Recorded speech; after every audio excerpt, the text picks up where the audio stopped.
All right, everybody, it is the first house to home of the new year. And even though Christmas is, like a few days behind us, it apparently seems, ladies, Liz and Gina from Remax Diamond Realty Guam, that Santa has brought you somewhat of a late Christmas present. Santa Duenas, Santa Chris Duenas, and Santa. I mean, there's a bunch of them that sponsored this bill, but absolutely. Santa, senator, are the terms interchangeable? I'm not sure, but Liz, and this is germane to something that we've been talking about a lot on this show, something that the two of you have been outwardly vocal about asking for, and now the fact that we, the community, can comment on what you see as a very big omission is we have that opportunity now. Yes, I think Gina and I have been focused on, it's all about helping our community, especially the Guam Association of Realtors Legislative Committee. We've been pretty vocal about, okay, what is the solution? And many years ago, there was a bill that was brought up that had issues in limiting your ability to build and other people's ability to build in the northern area. So one of the solutions that was developed is to introduce a nitrate reducing system that would help alleviate the pollution of our groundwater lands. So our sewer systems right now, there's a number of leaks that are going on, and I don't know what is being done to correct that. And the other issue is to bring in sewer systems to all the homes that are in rural areas. So these areas sit above the Guam waterlands, but there's not just one waterlands, there's a number of them. And some areas may be affected, and some of them may not be affected. But I think the key here is to allow our people to have the ability to build and to also alleviate pollution through the nitrate system. So Senator Chris Duenas is introducing a bill to help allow for that system to market it here on Guam so that our consumers could utilize it versus always saying, no, you cannot build, you can't do this, you can't do that.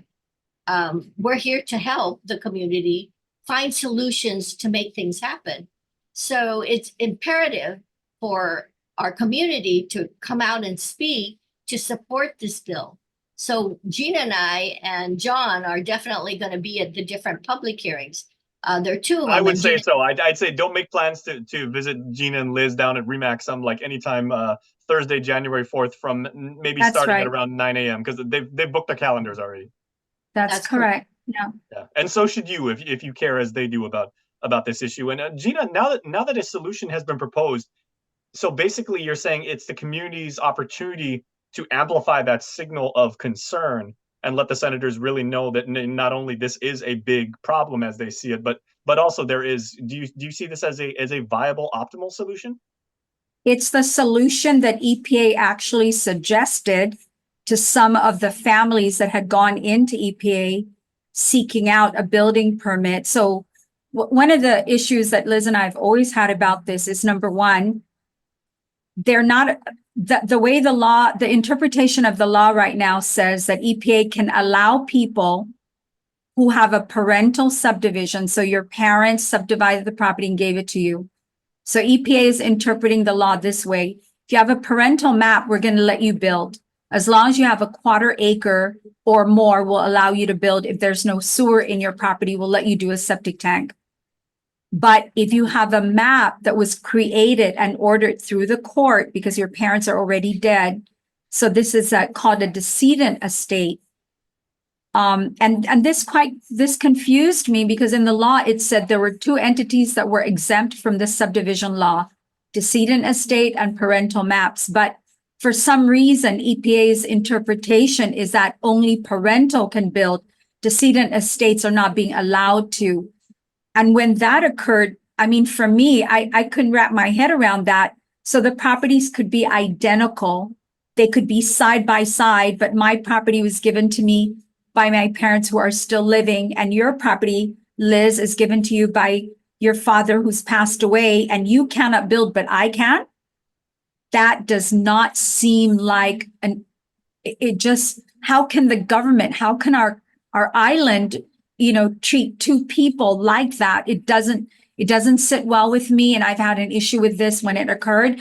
But so that's one problem, is the fact that the way EPA interprets the law is, that's their interpretation. They will allow parentals, but not decedent. So that's my first big issue. But when we approached EPA, and EPA said, listen, we're doing it because of this reason. We're trying to protect the environment. Who doesn't want to protect the environment? Just because I want to build a home doesn't mean I don't want to protect the environment. So I said, what's the solution? And the family members that went with me said, what's the solution? And EPA said, well, we need to modernize our septic tank systems, and we are promoting the use of what they call a type 4 facility, which is a system that reduces nitrate in the septic system. They call it a type 4. Okay, great. We're all on board for that. But then we found out that EPA is promoting it, but it wasn't in the law yet. And believe it or not, it has taken this much time to get a senator to write the bill. At first we were hoping that Sabina Perez would be the senator, since EPA is her oversight, but she was not able to do it. Chris Duenas stepped up. The bill's on the table. Sabina Perez has put it for public hearing, which is this Thursday at 1:30. As sponsors of this bill. Okay. Can I ask something? And I realize, and we've done like a half dozen episodes of our show on this very topic, if not more, right? Liz, is there evidence that we know of, maybe from other markets, Hawaii being the most obvious one, where there's been a similar problem like the one we're experiencing, and this solution went in and worked? Yes, they're actually using the nitrate system in Hawaii, and they're using it stateside as well. So this is a proven strategy. It's a proven in Japan too, as well. So it works. Now there are 2 hearings tomorrow. One is at 9 a.m. It's an oversight hearing, and then there's I think there's a number of government agencies that are going to be there. So I'm wondering, what is the purpose of that hearing? So I think Gina and I and a group of people will be there to find out what was the purpose of that hearing. If they say oversight and they're looking at our water resource, I just want to make sure they're not there to say that the nitrate systems won't work. And then when we get into the public hearing, there's an issue. So this is what, Gina, 4 years in the making? More. 4 years that we've been working on this. And finally, we've got some traction with a senator that's willing to put his name on the bill and to move it forward. So at least he had the gumption to move it forward, because again, I was going to say another word, but I was surprised you said gumption. I was getting ready to after so many years, we've been prodding, saying this is needed.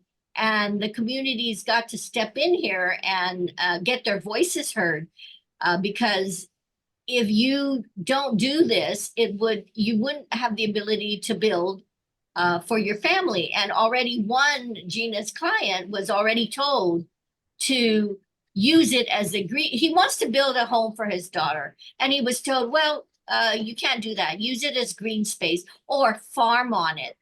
And the way I look at it, if you told me I can't sell my property or I can't do anything with it, what gives you the right to tell me and prohibit my ability to do something with my property? Or if you're like me and I'm a business person, but I couldn't farm to save my life, I have no green thumb. I mean, that literally, that would be my only solution. Like, I can't farm. It would cost me more to farm. Yeah, that's right. You're right, Chase. Yeah. But with our housing shortage and people's rights, their ability to build, who are we to deny them? And who are you as a senator to prohibit their ability to do so? Unfair. Okay. And I completely agree with Liz, but above that is, if you truly have the desire, if your goal is to protect the environment, then why aren't you already behind this bill? What is the alternative? If you have not proposed a solution yourself, but you're not behind this bill, I want to know what you're doing. Because this is the system that EPA promoted when we went in there. And when we said, okay, we'll use that system, no problem. And then we were told, well, you can't. It's not, we're not allowed to by law. And the words that I was given was, the legislature has failed to act because they have not updated the law. And so my question to all the senators that have not already signed on to be a partner in this bill is, what alternative solution do you have? And where have you been while people have been waiting for a solution so these decedent estate owners can finally move forward and use their property like everybody else is being allowed to? Where have you been and where is your solution? Why did you wait until, I mean, if you haven't already signed up and you're not agreeing to vote for this, I want to know why. It's been more than 4 years that we've been harping about this. You've had a lot of opportunity. You've been elected twice already since this issue's been on the table. And if you don't have a solution, then let's just get on board with this, have an alternative on the table that will help the environment and allow these people to finally be able to utilize their land. And if you have something better, let's work on that next. Well, the something better would be put in sewer systems. And they always talk about funding. There is funding that, what is it, the development? System development fee. Mhm. And then they're leaking sewer systems that need to be repaired and new ones placed in. So there is an obligation on the government side to correct those issues rather than penalize the people. Ladies, do we have any idea of how many property owners the situation as it stands right now affects, or does it just affect every property in that zone in the northern part, which, potentially could be even worse, just anything that happens to fall in that geography? I don't know that we have a true count because, and this question's come up a few times. And I remember one of the senators asking, well, how many people are affected by this? And one of my families that I spoke to said, Gina, you're not going to get a good, accurate reading because when I went in to apply, they just told me I can't. So they never even denied me because they actually told me I couldn't apply. So you're not going to, so if you go in there and say how many people have been denied, they're going to say, oh, we didn't deny anybody, because the true reality is they're not even letting us apply. So there's not a real good count. But Jace, let's say you're the one person who needs to build on your lot. And because the interpretation of the law says you cannot, is it okay that you are not able to build on your property, but the rest of us can? I think, my opinion is if there's one person that's affected, that's one person too many. It is their property and they should be treated equally with everybody else. And that is not how it's being done right now. There is no equality of use for these landowners. And not only that, there's also properties out there that may not be parental subdivision, that were subdivided by families so that they could give their children properties. So they just did a subdivision and may not have done a parental subdivision, and they cannot build. And the nitrate system would be a solution to help these families have the ability to build, whether it's parental subdivision, whether it's decedent subdivision, just in general, the ability, the right, and the ability to build your home and to get the permits to allow for it.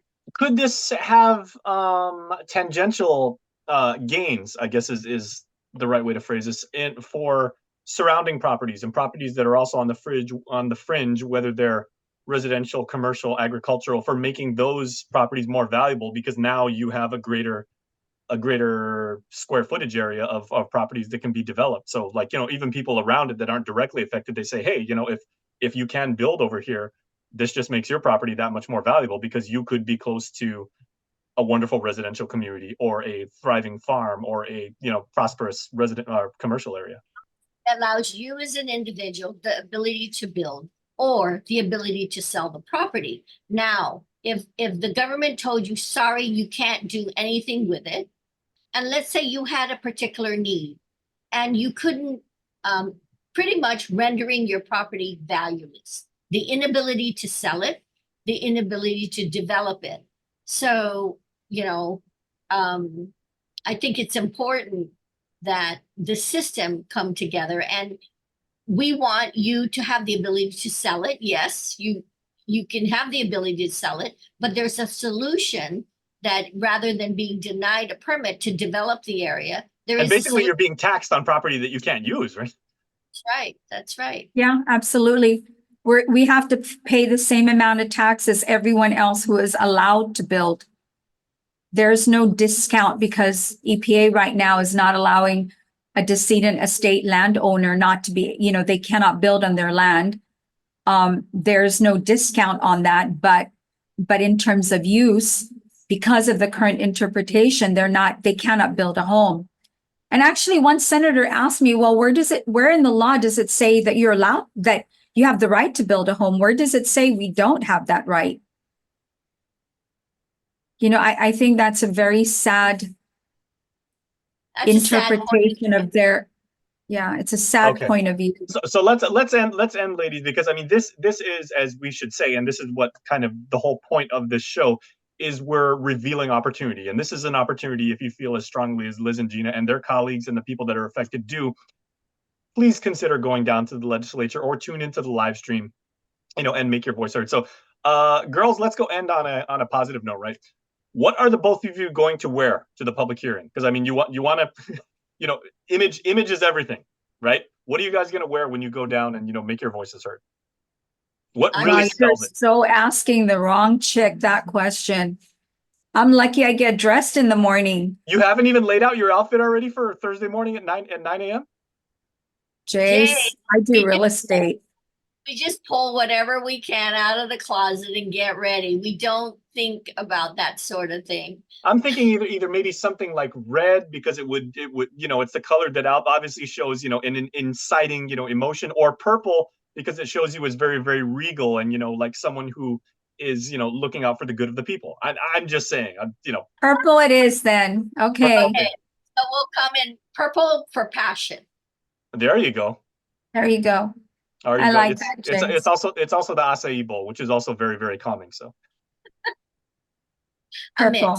Okay, ladies. So we are on top of this too. So we'll definitely see the both of you down there Thursday at the Guam Congress Building. Yeah, and at 9 a.m. There's one at 9 o'clock, and then the one at 1:30. All right. So I told you, we're starting 2024 coming right out of the gates. We're bringing you the information you need to know right here on House to Home. Ladies, thanks so much. Jace, we're really glad that you give us this platform to help the community this way. We appreciate it. I got the easiest job in the world. I just sit here and I listen to the two of you, wax expert about, about critical issues that maybe some people in our community didn't realize was happening, and even further to that, didn't realize how important this is. Yeah. Whether you're directly affected or not. So we hope to see you there too. All right. Thank you, ladies. Thank you.